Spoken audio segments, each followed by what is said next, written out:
En los Estados Unidos, durante el mes de febrero, se celebra la historia afroamericana. Así que el día de hoy vamos a hablar sobre los afrolatinos en nuestra comunidad. Y es un honor invitarla a nuestra amiga Alana, que nos va a hablar sobre cómo ser afrolatina. Thank you for being here. It's a pleasure. It's an honor to be here, you know. Anala, can you please tell me what does it mean to be Afro-Latina for you? It means to be, have a mixture of Hispanic descent and African descent, and it's beautiful. I love it. You see this hair? That's the mixture, and that's what you get from an Afro-Latina. Oh, that camera. Have you faced any struggles being Afro-Latina? I guess you can say that. I mean, there was this one time I went for a role. I think it was The Wizard of Oz, and I wanted to be Dorothy. And this girl came up to me, and she was like, "You can't be Dorothy because you're black or Afro-Latina per se, or I didn't have the right hair or skin color to be Dorothy." So I guess you could say that's a struggle, you know? Okay, well, thank you so much. You're welcome. A través de los años, varios afrolatinos han perdido la cultura. Así que vamos a ver una entrevista que es posible recuperarlo. Hi, my name is Latoya Walker. This is the 6 minutes? Yeah, so we have 6 minutes.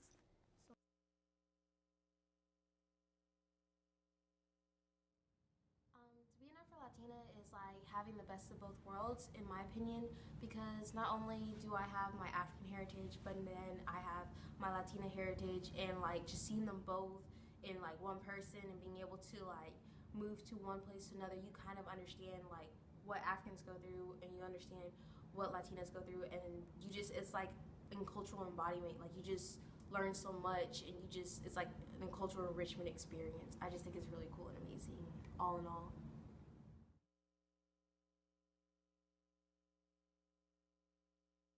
Alright, so as far as my roots go, my ethnic background is I am Dominican Republic and I'm African American. How I get close is, for the most part of my life, I've been raised in like an African American household, so I feel very strongly about like my African American upbringing just because my godfather, that's what he instilled in me. As for my Dominican background, my parents, my grandma and my mom, it was like my grandma kind of, whenever she came over here, kind of abandoned most of her heritage, although she still has it. Like, it was like I never learned to speak Spanish, but my mom learned how to speak like broken Spanish in a way, like Spanglish, you know? And so like my mom never really taught me or my sister, but now because like I'm like, you know, I want to dive in, I want to get to know the other part of me, I try and like do things on campus mainly to like become culturally more aware of what's going on is on the Latina side of things. So I look at the politics, I go to events that like HSA hosts or like Soul hosts. I do all types of things that I can do to like really push myself and really dive into the culture, eating the foods, the dances. Like I try to get all into it. And I also do a little bit of background research as well. I know a lot of projects that I do for school, I do it based on like a mainly Spanish country so that I can learn more about that.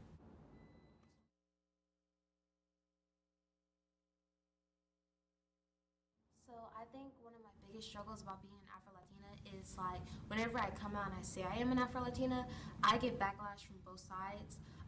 From the African side, it's mainly just, oh no, you're black, or oh, you're not one of us then. And that always, we always have troubles with that. Or it's like from a Latina side, it's mainly like my skin tone. Like, no, you're not light enough to be a Latina. Like, no, you're African. Or, I don't know. Like, I don't believe you. And both sides, it's just like, I don't believe you. But, you know, it is what it is. So I just kind of ignore it and keep moving on because that's how I was raised. So.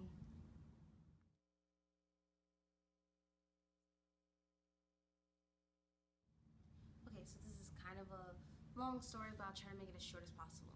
So I was in the 5th grade, and there's this girl in my class, and she had her birthday party, and she invited all the other girls in my class except for me. And at first I thought it was because of my skin color, but it wasn't, because she invited another girl who was like 3 shades darker than me. So I was like, it can't be that. But anyways, I ended up getting invited anyways, and we ended up going to this place in the mall where it's like an all-girls store, and you get to make fake lotions. They'll do your hair, they'll do your makeup and everything. You got this nice little shirt. I think the store's name was like Sally something. But whenever we went in there, it was me and this other girl. She was also black, and well, she was black, Afro-Latina here. And then whenever we went inside, the ladies, they were doing everyone's hair, they're doing everyone's makeup. And whenever the ladies got to us, it was like they barely touched our hair. Literally, they barely touched it. It was like a, what am I gonna do? And then like they didn't do anything to our faces, and it's just bare. And Peyton's mom saw that, and she was like, that's not right. And so she came and she tried to do our hair the best way she possibly could, and then she did our makeup and everything. And then when it was time to take the picture for everyone, the girls, the ladies that were working there, they kind of put me and Nigeria, like the black girl, in the back. And it was like, why are we in the like way back of the photo? And Peyton's mom came over, she's like, no, and she brought us up more towards the front, and she was like, there we go, now it's gonna be a nice picture. And I think that was like the moment I actually realized, you know, it was something wrong with my skin color. And it was just like the way the ladies would kind of look and everything. Looking back at it, I was like, it was my skin color, because it really was just me in Nigeria.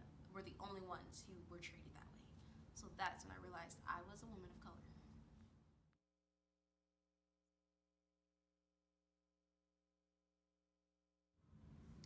Alright, so as far as educating Afro or others about Afro-Latinas, I just like to take it step by step.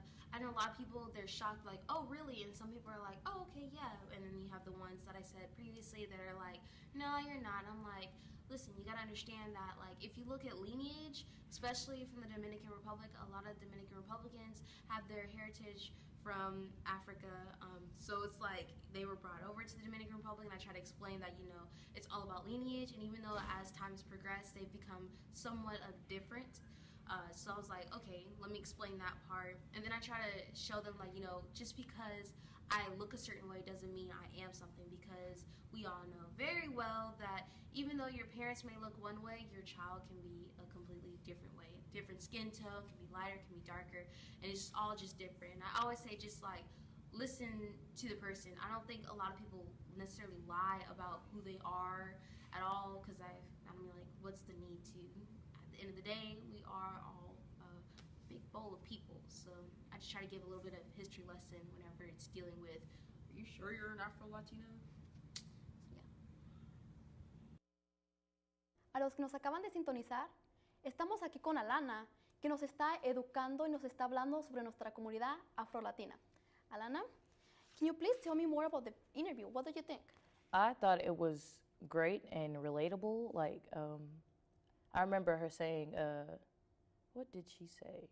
She said that being Afro-Latina is having the best of both worlds. And I can totally relate to that, because especially around holidays, you got Christmas with the Hispanic family, then you have Christmas with the African family. And with the Hispanic family, we eating tamales, we eating salsa, guacamole, aguacate. That's my favorite. And on the African side, I mean, we have these rices, there's Hispanic rice, but then you have like this spicy rice that I don't know how to explain it. I just know it's really good. Y'all should try it sometime. And then we got chicken and okra, like soul food. You know, it's just really wonderful. It's a beautiful thing, and I embrace it every day, you know. I'm so happy for you. What do you do to educate the community about being Afro-Latina? What things do you have to say about, if they ask you Afro-Latina, or what do you mention usually? Oh, what do you mean? Like when they ask me what I am? Yeah.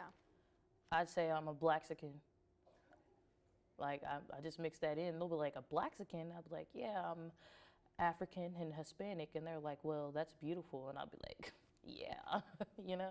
But yeah, that's what I say. I'm a Blaxican. And sometimes people laugh, but that's what I am. I'm Blaxican. Do you feel that you have ever lost your culture being as Latina and African American? Sometimes I feel like I identify more with one side than the other, instead of just embracing them both. And that's really bad. And that's why I try to like educate myself on both cultures now. Like I don't know much about my Hispanic culture as I should, but I am taking Spanish. I'm trying to learn Spanish, and I definitely want to go to Argentina one day and just learn Spanish and learn the culture. And in my Spanish class, we learn about all these Spanish countries and these beautiful dishes and all these wonderful things that I just want to experience as a Latina and an African American, you know. And I just, like I said, I just love it. It's me. So when you go to a celebration, like a holiday with your Latina family, do you feel like you belong to them? Sometimes, most of the times, but if it's with other Hispanic people that we don't know, they look at me funny because I am mixed. But when I'm with my family, yes, they embrace me completely. Like quinceañeras, I love going to quinceañeras. I know all the Mexican music. I jam it in my room, and my friends are like, "What is that?" It's the Afro Latina, and yeah. What about in the future? You have family. Do you plan to like teach them Most definitely. Spanish and Yes, because my obviously they'll have a descent of Hispanic in them, so I'm gonna let them know who they are, and that's really hard for me right now because I know who I am, but I need to know my culture as well. I know a lot about the African American culture, but for the Hispanic culture, I'm not as educated as I should be, as I said earlier, but I'm trying to learn, and my kids are gonna know who they are, their cultures. I'm gonna take them to Mexico. I've been to Mexico. It's pretty, oh my gosh, the people there are beautiful. Like, I'm gonna marry me a Mexican man one day, I just know it, and we're gonna have beautiful babies, but the next question, I'm sorry, just got into the little thought of the beautiful man. We're not gonna talk about it, but all right, let's do it. well, I hope that will achieve that dream that you have. Yeah, but not right now, because, you know, I know I'm you in, have to focus on in education college. first. Education first. Always education is key, you know. Strong Yeah. Afro-Latina, stay in school, all that. So what are the things that you do to educate yourself besides taking Spanish classes? Well, through the music, you can learn a lot through music. Like, I'll sit and with my friends that are Hispanic and will listen, and I'll be like, what is he saying? What is she saying right now? And it'll really teach me the language faster than what I'm learning in Spanish. Not that I'm not learning anything, but it's easier because I identify more with music. And I love Hispanic music because the little salsa and the tango, it's amazing. Like, do you know how to salsa? A little bit. So you need to learn more on the salsa side. Do you know your Hispanic music? I do, but still learning. You know, you always had to improve your culture and learn more about it. And actually, there's always new things that are coming out, so I had to be ready for those type of. Can you sing me a little bit of a song? Which So, one? any songs like Selena. Oh, I love Selena. I love Selena too. Well, it was a pleasure to have you with me tonight. A los que nos están viendo, esto fue Estudio 122 y mi nombre es Eva Morales.